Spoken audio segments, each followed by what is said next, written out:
哦，我们是山东淄博来的，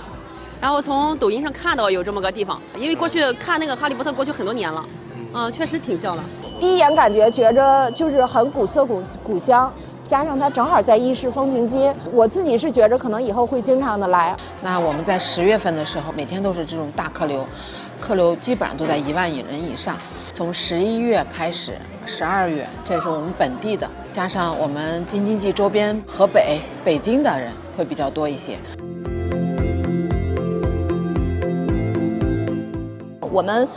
也是从中发现了这个手电经济给一峰区所带来的这个巨大的红利，所以我们呢后续也在逐步的引进更多的手电业态。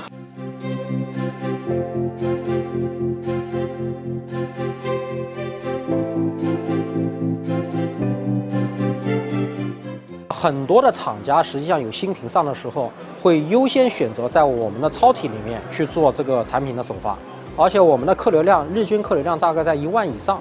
足以支撑所有的品牌方在我这边做新品的首发。